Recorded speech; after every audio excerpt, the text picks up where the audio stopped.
À l'occasion du 11e anniversaire de la révolution du 30 juin 2013, le président Abdel Fattah al-Sisi s'est adressé ce matin à la nation pour féliciter les Égyptiens à cette occasion glorieuse qui constituait un tournant décisif dans l'histoire moderne de l'Égypte. Dans son discours, le chef de l'État a déclaré que le 11e anniversaire de la révolution était une preuve indéniable de la résilience du peuple égyptien. Le président a exprimé sa grande appréciation pour la forte détermination du peuple égyptien qui relevait de grands défis au niveau régional mais aussi international.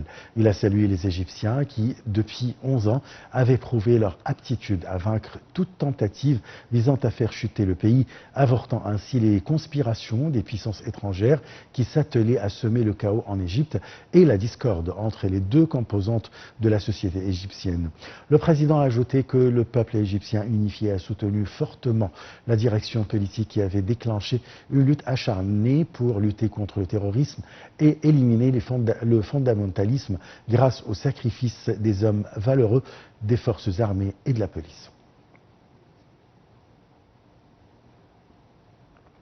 Le président Abdel Fattah al-Sisi a indiqué que l'anniversaire de la glorieuse révolution du 30 juin confirme cette année la force des Égyptiens, leur appartenance à leur patrie et leur attachement à leur identité égyptienne par la résilience et la capacité à surmonter les défis. Sur sa page officielle aux réseaux sociaux, le président el-Sisi a indiqué que depuis 11 ans, les Égyptiens ont prouvé qu'ils sont plus forts que ne l'imaginaient leurs ennemis, plus puissants que ceux qui pensaient attaquer notre patrie avec leur terrorisme noir. Il a précisé qu'aujourd'hui, les Égyptiens donnent les meilleurs exemples de détermination, de cohésion et d'insistance pour surmonter les crises et les transformer en opportunités et en succès. Le président a d'autre part exprimé ses salutations au peuple égyptien, à l'armée et à la police, ainsi qu'à toutes les mains qui travaillent dans tous les domaines. Le président a également affirmé que l'Égypte n'abandonnera jamais sa détermination à surmonter tous les défis, demandant à Allah le Tout-Puissant d'inspirer toujours à l'Égypte le chemin du bien et du droit. La première dame d'Égypte, Mme Intisar al-Sisi, a félicité le peuple égyptien à l'occasion du 11e anniversaire de la révolution du 30 juin, au cours de laquelle les Égyptiens étaient sortis pour protéger leur État et leur identité nationale. Mme Intisar a salué sur sa page officielle de Facebook tous les Égyptiens et toutes les Égyptiennes et les a invités à inspirer de l'esprit du 30 juin pour relever tous les défis auxquels ils sont confrontés. Un bond important a été réalisé dans le secteur de la santé dans la période allant de 2014 à 2023. Ce secteur figure en tête des priorités du président Abdel Fattah al-Sisi qui a parrainé de multiples initiatives pour préserver la santé publique. Un commentaire.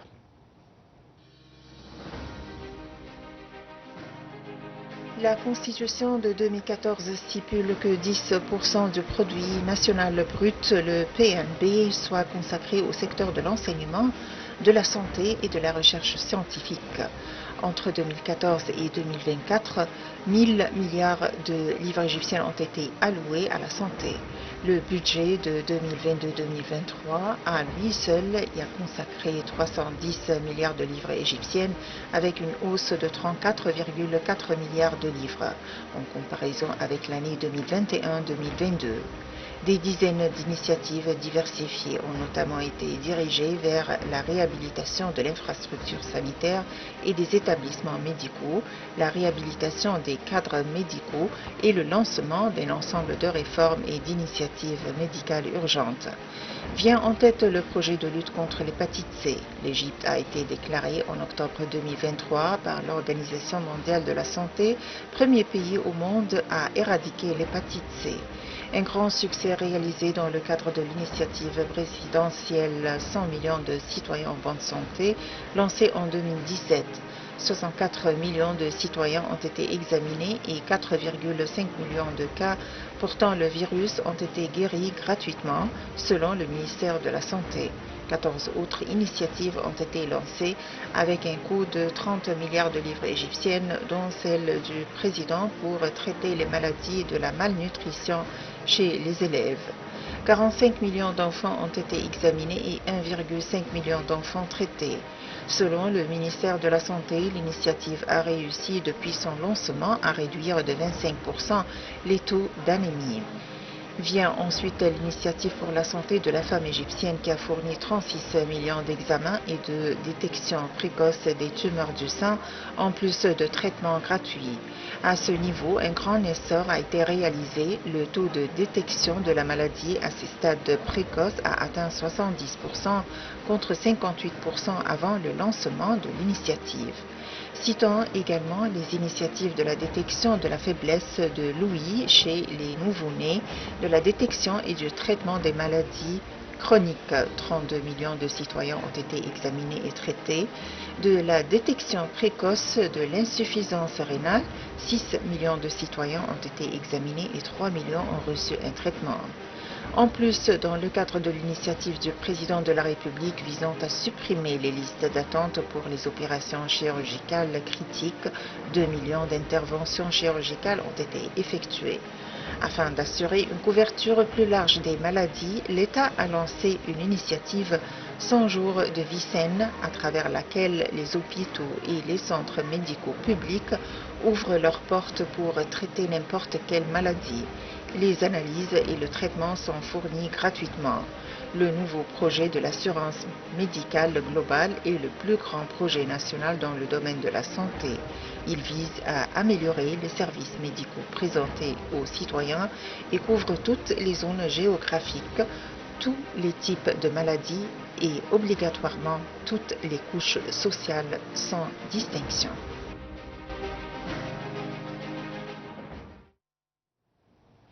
En 5 ans, l'Égypte a progressé de 90 places dans le classement mondial de la qualité des routes. Avec un réseau en pleine expansion, l'Égypte travaille parallèlement sur 3 axes: le développement des voies à l'intérieur des gouvernorats, celui des routes nationales et celui des routes transnationales.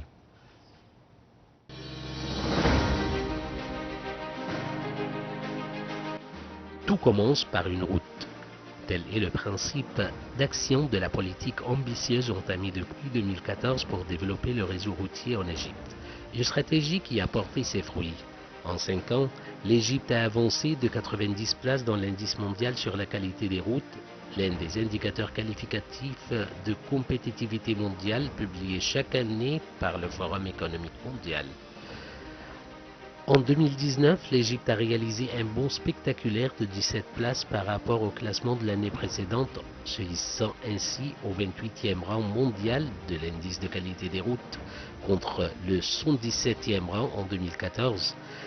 Les scores de ce classement reposent sur une évaluation de la qualité et la sécurité des infrastructures routières sur une échelle allant de 1, extrêmement sous-développée parmi les pires du monde, à 7, complète et efficace parmi les meilleurs du monde.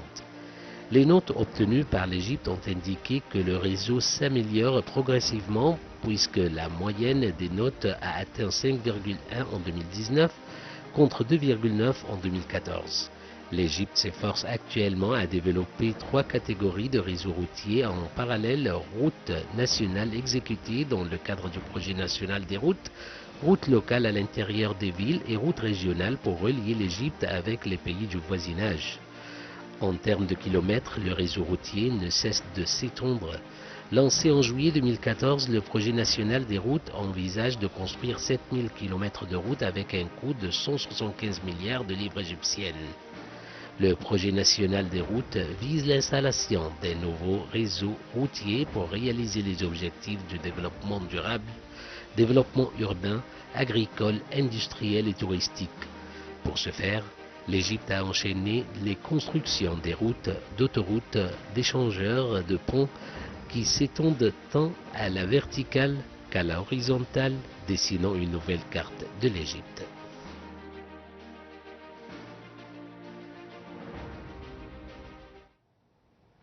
Le Premier ministre Moustapha Madbouli a déclaré que l'Égypte tient à aborder les problèmes et les crises internationales dans les perspectives des opportunités prometteuses de développement et de réformes économiques qui leur permettent d'obtenir une part équitable de la croissance et du développement global. Le Premier ministre a ajouté lors de son intervention au cours de la première session de la deuxième journée du Forum d'investissement égypto-européen 2024 que l'Égypte disposait d'une main-d'œuvre jeune et instruite qui peut couvrir les besoins de l'Égypte et des pays européens. Madbouli a déclaré que l'Égypte jouissait d'une position distinguée parmi les pays du monde. Il a ajouté que le canal de Suez transite de 15 à 18% du volume du commerce mondial.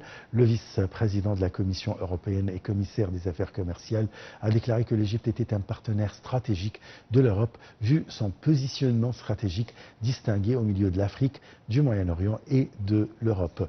Intervenant lors de la session inaugurale de la deuxième journée du Forum sur l'investissement égypto-européen, le vice-président de la Commission européenne s'est félicité de la tenue du deuxième forum qui constitue une étape importante vers le renforcement de l'investissement et de la coopération dans les différents domaines.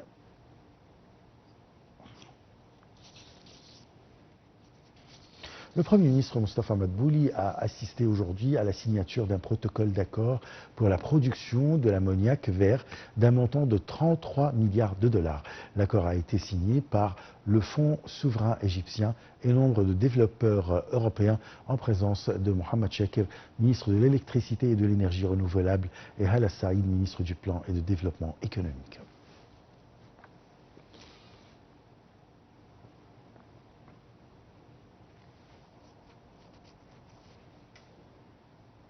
En marge de sa participation à la conférence égypto-européenne sur l'investissement, le Premier ministre Moustapha Madbouli s'est entretenu avec la vice-présidente de la Banque européenne de l'investissement.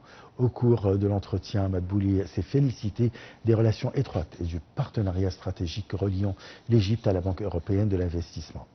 Madbouli a indiqué que la banque a contribué à la mise en place de nombreux importants projets dans de nombreux domaines, autant au secteur public que privé, avec une somme s'élevant à 14 milliards d'euros.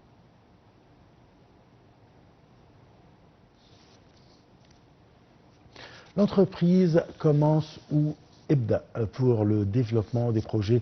L'organe exécutif de l'Initiative nationale pour le développement de l'industrie égyptienne a signé un protocole de coopération avec le groupe espagnol Mondragon afin d'approfondir la coopération dans plusieurs domaines tels que l'enseignement technique, la recherche et le transfert de la technologie dans le secteur de l'énergie renouvelable et d'autres secteurs connectés. Cette coopération contribue à la création d'emplois locaux plus durables. Elle permet également d'échanger les connaissances et l'expertise et de concevoir et élaborer des programmes de formation destinés à préparer les cadres qualifiés capables de répondre aux besoins des marchés.